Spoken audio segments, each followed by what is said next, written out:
I don't just do it for the... Honestly, I don't feel like doing this right now. Can we film it later or something? Because I know that you cut all of my scenes out of my spa this season, and I'm done with this. I'm not doing my tagline right now. I don't feel like doing this right now. I'm going home. Give me my bag. Give me my phone. I'm leaving. Nope, I'm not doing this. Hey everybody, welcome to my channel. I am Rafael, and make sure that you hit the notification button on my channel. Carlos always gets me with that, but I saw his interview with Kenya Moore, part 1 and part 2. Part 1 had a lot to do with the relationship that does not exist between her and her mother, and we already got a glimpse of that on the show when she showed it to us seasons ago. But in this interview, she went in a little bit more in depth and how basically her mother is her biggest enemy. She was basically a monster. She was so toxic to Kenya. She was always looking out for her downfall, and that's really unfortunate. I really do feel for Kenya because, you know, your mother, you would think that she'll be your biggest supporter, and unfortunately in life, in families, certain families, you know, they end up being your biggest enemy, and that's the case with her. Then we get to part 2, and before I say anything else, I've always said it here on my channel that Kenya Moore has always been my favorite housewife ever since season 5 when she came on, next to Nene, of course. And with that being said, it was very interesting hearing Kenya try to rewrite history and contradict herself many different times throughout this whole second part of the interview. I'm listening to some of her answers and responses to this conversation with Carlos, and I'm like, I mean, I get what you're saying, but that's not how the full story is, Kenya. I feel like she was personally trying to victimize herself, or at least try to paint herself out in a better lighting. Like, oh, you know, whatever happened on season 5, 6, 7, whatever. I mean, it did happen, but try not to remember it, as if the audience can't go back and watch and say, Kenya, your behavior and some of the things that you say back then, they contradict what you're saying in this interview now. And the way the interview started caught me off guard completely because I'm waking up, I'm listening to it as I'm brushing my teeth, making breakfast, getting ready. Next thing you know, I hear Carlos in the background. He's asking Kenya, so Kenya, there were rumors that supposedly you wanted to suck Apollo's dick. And I'm like, whoa, wait a minute.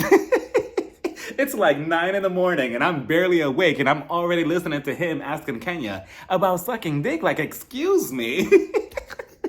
Can I eat some pancakes and drink some orange juice first? Like, what happened to customer service? Kenya gets rightfully pissed off again, remembering the lie that Apollo put on her by stating that she went out to LA to where he was staying at to offer her services off to him. He put the lie out there, and his wife at the time, Phaedra, she took it, she ran with it to a public interview where she confirmed that yes, Kenya did offer my husband fellatio. So of course, everybody was looking at Kenya like, wow, you're a homewrecker, you're a whore, you're Alicia Keys, like what is wrong with you? Just to find out that this whole situation between Apollo and Kenya was just another scheme set up by not Todd, but Apollo himself, because he wanted to get the heat off himself, because he knew as a married man, he was wrong for playing back into Kenya's games. Even though Kenya was wrong, you know, of some of the things that she initiated with Apollo, you also played into it, and it takes two to tango, and unfortunately, both of them, they were doing the lambada.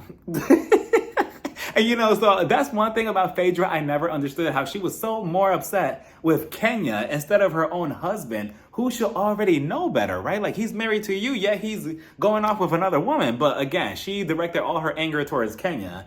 Then come to find out that Phaedra, she went along with this whole lie. Kenya, she was trying to confront her by saying, look, just give me the dates or whatever Apollo is telling you of when I was supposedly in LA to try to suck his dick. Just let me know. But Phaedra, she kept avoiding her. She never wanted to give her an answer. So that's what makes the whole thing skeptical. Like, Phaedra, did you actually know? Did you not know? And even though Apollo is completely terrible for putting that lie out there on Kenya, Phaedra, you as well for going along with it, Kenya, you're not squeaky clean in this whole situation either. You also had your terrible moment and your participation in this whole triangle as well. You did not respect Phaedra's boundaries as a married woman. You did not respect her boundaries in her marriage at all. Actually, you didn't respect anybody's boundaries back then either.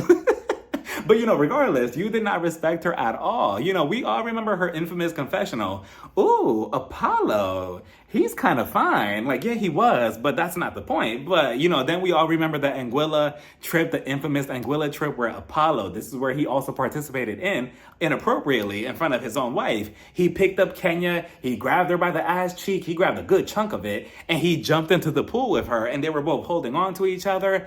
And let's not forget the infamous question, that same night, that same trip, in front of everybody, where she asked Phaedra, if you had to give a threesome to your husband Apollo with one of your friends here, who would it be? You cannot tell me that Kenya did not want Phaedra to say, you, me, and Apollo, that will be our threesome. You can't tell me that they did not want each other. And I just wish that Carlos would have asked, Kenya that. Like, Kenya, do you know that your behavior was wrong back then? Like, yeah, Apollo, his behavior was also wrong, but so was yours. Like, you also participated in the whole flirtation. You didn't really care about any boundaries like that. Like, you will see how this whole rumor of you going up to his hotel, offering your services or whatever, how it will be believable to the audience, let alone his wife, because of what she was seeing play out in front of her. It's not too far-fetched, but again, we're just going to skip that whole situation and act like it never happened. Again, Apollo is completely wrong, Phaedra completely wrong, and Kenya completely wrong, but her portion of the whole situation never got brought up. So then they start talking about Porsha, and Kenya, all of a sudden, she states that she has so much respect. She has this newfound respect for Porsha, that their relationship was never that serious. It was never that deep for them to hate each other. And it was always kind of like a little sis, big sis situation between them. I'm not sure how she got that, but okay, I know Porsha is probably watching this at home like, who said that? Big sis. Like, okay, Kenya. And me personally, this whole little segment of Porsha, I felt like Kenya was just... She was just ass kissing and trying to butter up Porsha. Like, Porsha, we need you now on this show. We need you for season 16. Like, come back to us. Like, and Kenya is not dumb. She knows exactly what she's doing, because the last time we saw you interact with Porsha on the show, you were trying to expose her for sleeping with Bolo. And now all of a sudden you have this newfound respect for her, this big sis, little sis relationship with her. Where did that come from? Does Porsha know about this relationship? It's because now Kenya appreciates Porsha now that she's gone off the show. Now she appreciates her presence because she's left with Moneta, Courtney, and Sanya, the leftovers. And she sees that the terrible casting on the show is what's causing this whole show to go up in flames. And Kenya knows that, so of course she's probably trying to butter up Porsha like, hey, Porsha, I get along with you now. I respect you now. If you come back to the show, I'm not going to go after you. We're going to be respectful, because she knows that, her audience is probably going to tune in for next season and maybe save the show. But the second that Porsha comes back on the show, Kenya, she's going to look at her and say, so why did you take Fallon's husband? Again, who knows? But then they start talking about the infamous fight at the season 6 reunion where, she got her hair pulled by Porsha. Kenya says that filming the Real Housewives is like a job. It's a work environment. And I mean, technically it is a job, but not really, not that type of job at least, because you're just supposed to show up, the camera's supposed to film your everyday life, and that's it. Nothing less, nothing more. But the way she makes it seem is like she's showing up to an office building to clock in like, hey Cynthia, hey Candy, yeah, I'm 2 minutes late from lunch. Yeah, I have a meeting right now with Marlo, we're about to fight. But she goes on to say that she never expected herself to be in a physical fight on TV. This is not the Bad Girls Club, she said. And she always expected people to use words when it comes to arguments. And you see, Kenya, that's where you messed up with that type of thinking, because people, unfortunately, not everybody uses words in arguments. Everybody's temper is different. Some people, they escalate from 0 to 100 more quicker than others. And just because you come from the pageant world and that's a little bit more subtle and more calm and everything, don't expect people to be like that on TV or just in the real world, especially in a work environment, as you're trying to say like, oh, this is a work environment. We're supposed to be professionals. Like, professionalism in the Real Housewives universe? Absolutely not. Like, people get their ass beat in a work environment every single day. So this is no different. You also underestimated your actions at the reunion by having that scepter in Porsha's face nonstop when she clearly told you, get the scepter out of my face. Get the scepter out of my face. She snatched it from you. She threw it on the floor. What did you do? You brought out a megaphone. Struggling with the batteries. And what did Candy say? If you're gonna bring props to the reunion, you need to make sure that the batteries are inside. And she took like half of the whole reunion trying to put the batteries inside the megaphone. And then you kept saying, you are a dumb hoe. So again, you kept poking and poking and poking. And of course, if anybody in the real world or in any job or just anywhere, whether you're on TV or not, you're gonna defend yourself physically because you're gonna feel attacked. So that's exactly what Porsha did. She got up, you also got up, and I'm pretty sure that you were willing to get your ass beat by Porsha if it meant that she was gonna get fired, because you kept saying, get fired, get fired, Carlos then asked her, do you think that Drew and Sanya deserve their peaches? Hell no. I would have answered before he even finished the question, like, do you? No.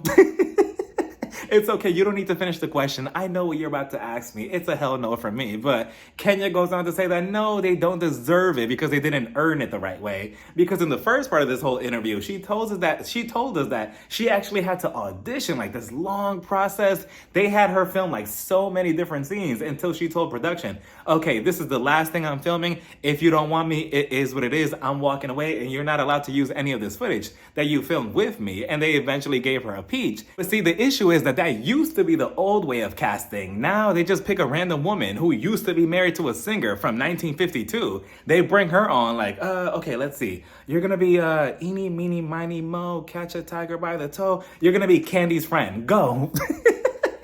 And they just throw them into the wild, like, okay, go and pretend to be friends. And then the audience, we have come to a level now of being on the Real Housewives universe that we know that they're not really friends. Like, oh yeah, I used to know so-and-so, or we've been friends for so-and-so, when they just met them like 2 days ago.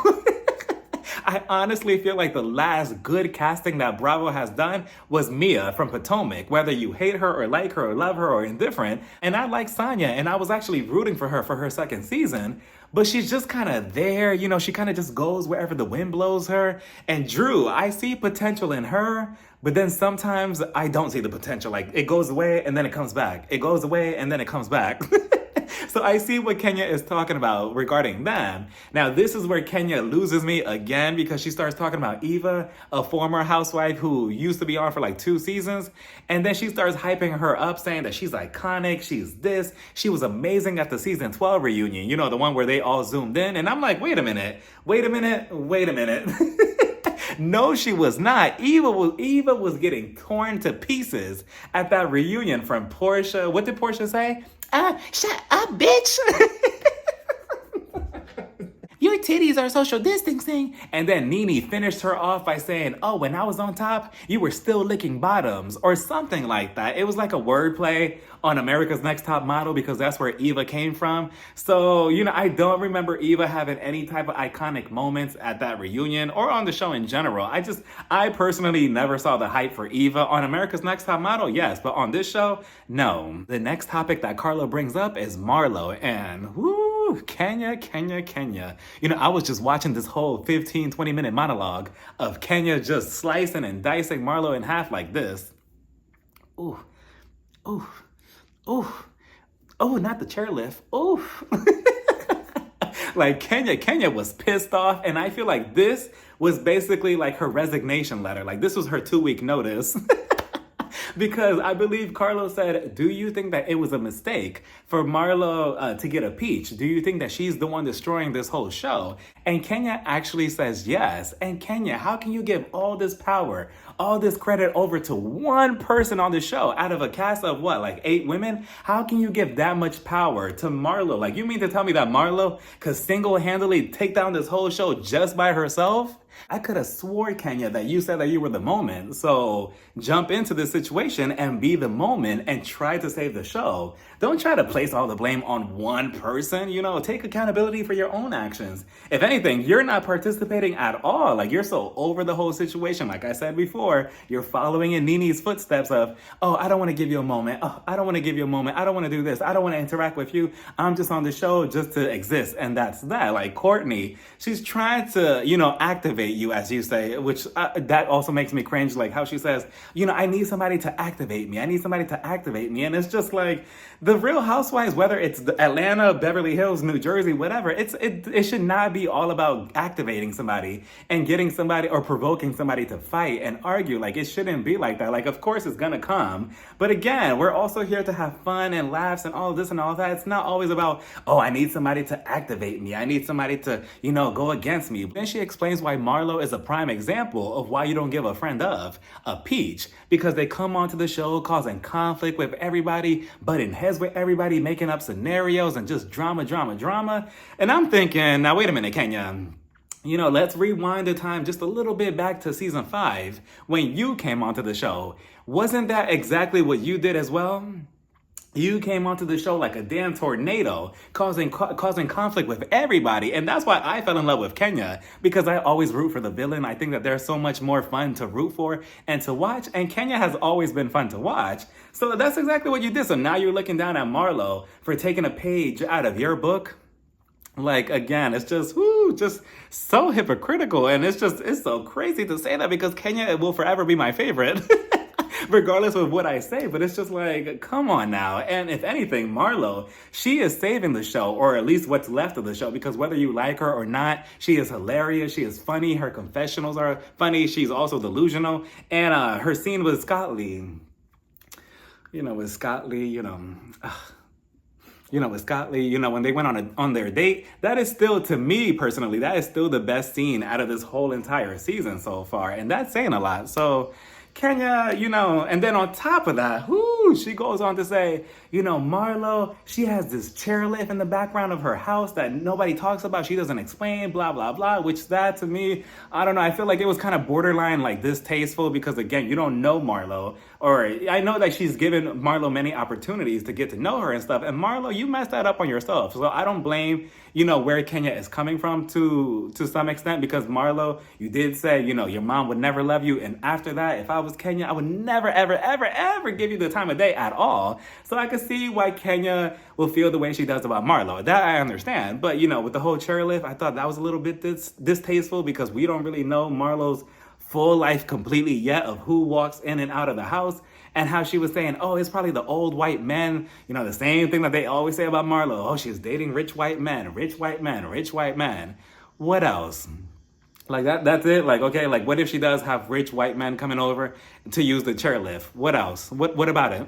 Like, is that a bad thing? Like, I don't understand. And she went on to say that Marlo doesn't explain her criminal record or what happened with the whole face slashing situation, which I feel like Marlo is not ashamed of it. I feel like she would talk about it on camera, and she was about to attempt to talk about it on camera when they questioned her at the winery where Candace was performing, but we never got a chance to see it. So I don't think that she'll back away from that conversation. It's just that nobody really gives her a chance to talk about anything, because they're constantly just calling her a whore, a this, that, and the third. And Marlo, she is no angel either. Like, Marlo has her own moments as well, where she has said some foul things to everybody on this cast, and I can see why they will feel some type of way about her. And then Kenya, she put the cherry on top by saying, oh, she never explains how, back in the day, I forgot the season where they went on the trip where her and Sheree were going at it, and she used the F slur, the gay slur, right? She never explained that. She never apologized about that. I mean, she did, but she kept denying it.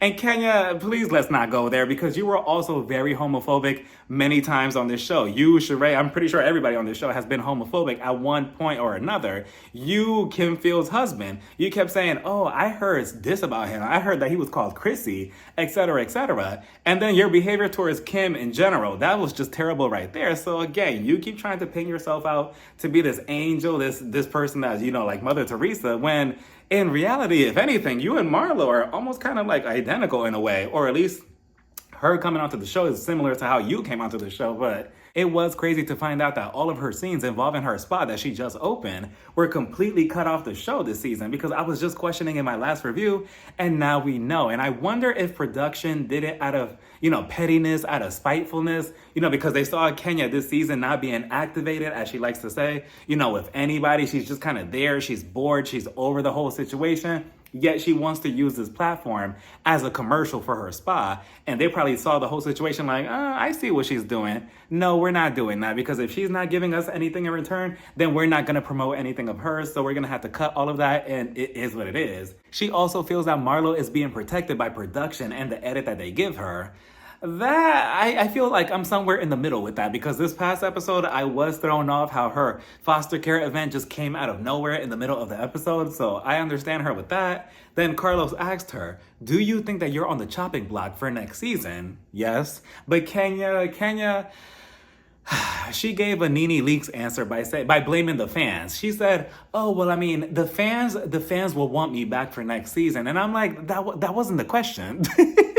The question is, do you feel like you're on the chopping block for next season? But of course, she, again, like Nene, is going to be too prideful to admit that, probably, but I do want to come back for next season because I still love the Bravo checks. But of course, nobody, no housewife or any cast member is ever going to admit that. So of course, she blames it on the fans. But then she contradicts herself 2 seconds later. So we'll get to that. Then Courtney gets brought up. Finish her. But before that, Carlos, he loves to take these little jabs at Bravo, the network, production, Andy, the Real Housewives in general, by telling Kenya, oh, I stopped watching this season. It was so boring. It was so boring. I stopped watching after episode 0. It was just so boring. I couldn't stand watching it. But I do remember that one scene. That one girl, her name is Courtney. She used to be with the guy from Groove Theory. And then you guys went to Portugal. And then Candy left. And then nothing really happened. And then you guys got into a fight. And then the finale was Sheree's party. But I didn't really watch it. But he knows every single description and every single explanation of every single episode. Okay, Carlos. And then he goes on to say that the Real Housewives of Atlanta, or in general, that it's his baby. And I'm like, your baby? More like your adopted baby at this point. Because at this point, you're like a stepfather. Like, you have no association or relationship with the Real Housewives. Let it go. But I do wonder, if he was to come back to Bravo, would the Real Housewives be better or good with his production team? Things to wonder. But, Courtney gets brought up, and Kenya, Kenya goes on to say that Courtney is basically a try-hard. She's always trying to get a moment. She's trying to get a moment, blah, blah, blah. And how she's desperate and she's a valley girl. And she's not really like that. The whole, being in Candy's face and all of that, that's not really who she is. And that she doesn't have a house. She sells paper clips, and she brought her ex-husband back from the dead, the guy from Groove Theory. And I'm like, wow. And this is the Kenya I remember falling in love with from season 5. This is her. Maybe if she had the same energy that she did in this interview with Carlos on the show this season, maybe the show wouldn't have flopped the way it did. Maybe she wouldn't be blaming Marlo completely for being the downfall of the whole show in general. But she continued on with Courtney by saying she's not really like that. She's always looking for a moment. She's desperate. She's looking for a peach. The only thing I didn't like, that I thought it was very distasteful, was when she started mimicking her mouth, Courtney's mouth, saying, oh, she doesn't explain why she talks sideways. And again, we don't really know much about Courtney just yet to know maybe something medically happened with her face, something that we don't know about, happened in her life or whatever, to make it that way. And for her to poke fun of it, I just thought it was very distasteful. And I've said it before that Courtney did come off thirsty those first 2-3 episodes this season, but then after that, I feel like she kind of settled into the group, and I kind of warmed up to her. Like, she's not as bad as she was when she was going against Candy. She's actually pretty cool. She's okay. So then Carlos, he told her, do you think that there's a reboot in the future for this show? That's when she started shaking in her high heels, and she said, wait, what do you mean, Carlos? What do you mean a reboot? Do you know something that I don't? What do you mean a reboot? She was petrified, but she goes on to say, well, you know what? Sometimes the fans do say that they want a reboot, but I'll just say I'll be careful with that, because then you might get your wish and you might regret it later. So again, you're contradicting yourself, because just a second ago, you said that those same fans want you to come back for season 16. So are they also going to regret that decision as well? Like, which one is it, Kenya? But I personally feel like, yeah, it's time for a reboot. Like, I gave it way too many chances. Like a toxic ex-boyfriend, and I'm done, and I'm ready to know my self-worth, and I'm walking forward. I'm moving forward, and I'm not looking back. At this point, I want to see different lives, different women, careers, lifestyles, families, husbands, just different everything for next season. It's okay to start fresh, to start new, to give us something different. Like, we're always going to appreciate Sheree, Candy, Marlo, Kenya, everybody from the past. We're always going to love them, but it's okay to sometimes let go. And it doesn't have to be like, something malicious, like, oh, we hate you or anything. No, we're always going to appreciate the women who paved the way, but sometimes it's okay to take a different direction and start new. Oh my goodness, I feel like I'm breaking up with them. Oh my God.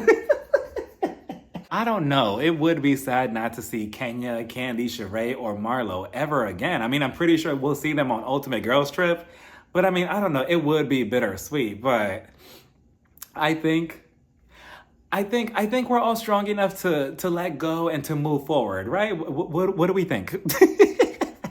But let me know what you all thought about this whole entire interview between Kenya and Carlos. And do you think that the whole show needs a reboot? Let me know down in the comments. Bye, everybody. Oh, make sure that you hit the notifications. Bye. Mwah.